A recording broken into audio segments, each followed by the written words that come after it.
안녕하세요. 반갑습니다. 성경을 하루에 한 장 내지 두 장 읽어서 성경을 통독하는 이 프로그램에 찾아오신 여러분들을 환영합니다. 오늘은 옷에 대한 이야기를 함께 나누기를 원합니다. 옷이라고 하는 것, 가리우는 데 쓰는 목적도 있고 보호하는 데 쓰는 목적도 있습니다. 추위로부터 보호를 하고 또 거친 풀이나 또는 이런 것들을 통해서 우리를 보호하기도 합니다. 그런데 단순히 옷이라고 하는 게 보호의 수단만 있지는 않습니다. 많은 기능들이 있습니다. 그 옷이 내가 일을 하는데 그 옷이 어떤 역할을 하느냐가 대단히 중요하죠. 연예인들이 입는 옷들 또는 공무원의 화이트 칼라 또는 공장에서 일하는 블루 칼라들이 있습니다. 기름때가 묻어도 별로 표가 나지 않는 옷이지요. 농부가 농사일을 해도 별로 흙이 묻어도 표가 나지 않는 옷이지요. 거기 기능이 있기 마련입니다. 그렇습니다. 하나님은 제사장에게 옷을 입게 하셨습니다. 이 말씀이 출애굽기 39장입니다. 이미 출애굽기 28장에서 이 부분을 다뤄줬습니다. 하지만 이 출애굽기 39장은 실제로 그 옷을 만드는 모습을 그려주고 있습니다. 그 만드는 그 옷의 종류를 보면 제사장이 입어야 할 겉옷, 그것은 바로 에봇이라고 하는 옷입니다. 가장 핵심이 되는 옷이 에봇이라는 옷이죠. 그리고 그 에봇 위에 겉옷이 있고 그 에봇에는 견장을 차게 했습니다. 어깨에 견장, 어깨에 견자죠. 어깨에 견장을 차게 했는데 그 견장에 호마노라고 하는 보석 2개를 양 어깨에 하나씩 답니다. 그리고 그 보석에는 이스라엘의 12지파의 이름을 새겨 넣습니다. 그렇게 함으로써 하나님께서 제사장을 보고 이스라엘 백성들을 기억하시겠다고 하는 것입니다. 하나님은 제사장의 호마노의 그 보석을 쓰인 글씨를 읽지 않고서도 이스라엘 백성들을 신실하게 기억하고 계십니다. 그러나 하나님이 그렇게 하시겠다고 하는 것은 제사장에게 그 직분을 주어서 제사장을 통해서 하나님의 일을 하시겠다고 하는 것을 보여주고 있는 것입니다. 그런가 하면 제사장의 가슴에는 판결 흉패를 달게 했습니다.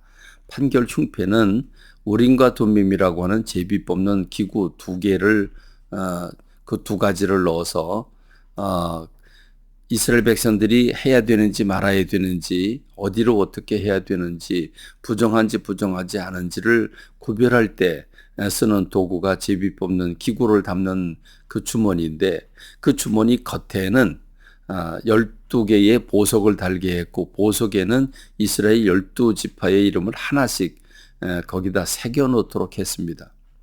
그렇게 해서 하나님께서 이스라엘 백성들이 해야 되고 말아야 될 일을 가르쳐 주시겠다, 판결해 주시겠다, 분별해 주시겠다 말씀하고 계십니다. 그런가 하면 제사장의 옷의 기능의 세 번째 특징은 모자입니다. 모자를 쓰는데 그 모자 겉에다가는 마치 그 클럽의 이름을 쓰는 것처럼 그렇게 여호와께 성결이라고 폐에다가 써서 그 모자에 붙이도록 했습니다.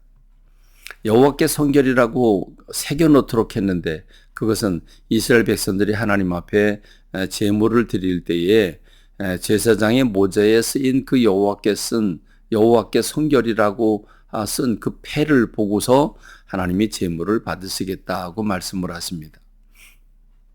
이 3가지 기능이 가장 특별한 기능인데 오늘 우리가 함께 묵상해 보고자 하는 것은 이 옷이 지금 우리들과 무슨 관계가 있냐는 거죠.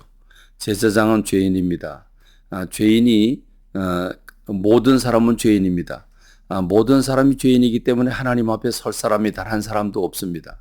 하나님은 죄가 없는 거룩하신 분이기 때문에 하나님 앞에 설 수가 없습니다.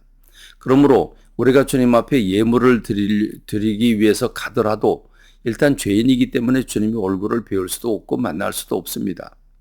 그래서 하나님은 인간들 중에서 죄인들 중에서 소수의 사람을 가려 뽑아 그들에게 거룩한 옷을 입히게 하셔서 그 죄를 가리워 주시고 거룩하게 하셔서 하나님을 섬기게 하신 것입니다. 하나님의 은혜지요.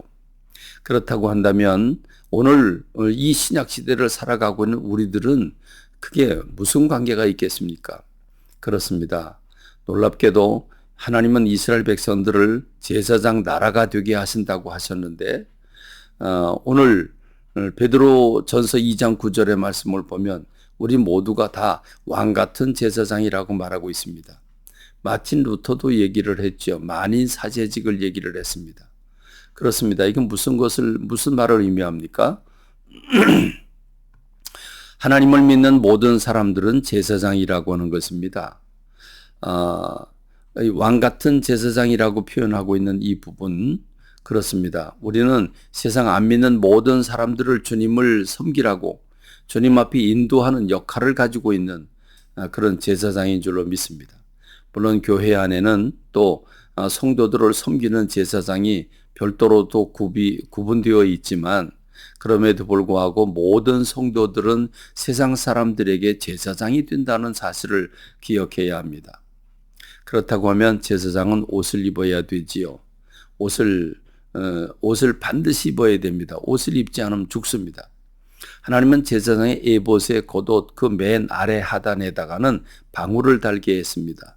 그 방울을 달게 하고 만일 방울을 달지 않으면 죽도록 돼 있고 또 방울을 달고 들어갔다고 할지라도 그가 정결하지 못한 가운데 제사를 집례하면 거룩하신 하나님에 의해서 죽임을 당합니다.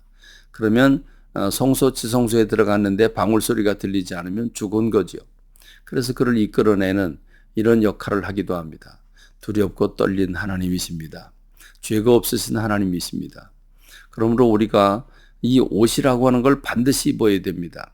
여러분 놀랍게도 길거리까지 가서 산 울타리까지 가서 사람들을 불러다가 내 집을 채우라 해서 왔는데 그런데 그 중에 하나가 예복을 입지 않았습니다. 그래서 슬피 바깥 어두운 데 쫓겨나서 슬피 울며 일을 간다고 말씀하고 있지 않겠습니까? 신약 시대를 살아가는 성도들도 동일한 제사장이기 때문에 모두가 제사장이기 때문에 제사장이 입는 옷을 입어야 되는데 이 옷이라고 하는 게 뭘까라고 하는 것입니다. 놀랍게도 요한계시록 19장 8절에서 이 세마포 옷은 성도들의 옳은 행실이라 이렇게 말씀하고 있습니다. 그렇습니다. 오늘 저와 여러분들이 옷을 입는 게 아니라 신약시대에는 말이 옷이 되고 내 행실이 옷이 돼서 빛이 되고 소금이 되고 향기가 나는 삶을 살아들여서 이 제사장의 옷을 입은 것과 같은 세마포 옷을 입은 것과 같은 그런 열매를 맺어야 되는 것입니다. 그러므로 오늘 저와 여러분들이 성령의 인도를 받고 성령 충만해서 아름다운 세마포 옷을 입고 또 아름다운 성도들의 행실을 통해서 주님께 영광 돌려드리는 저와 여러분이 되기를 바랍니다. 감사합니다. 말씀을 맺겠습니다.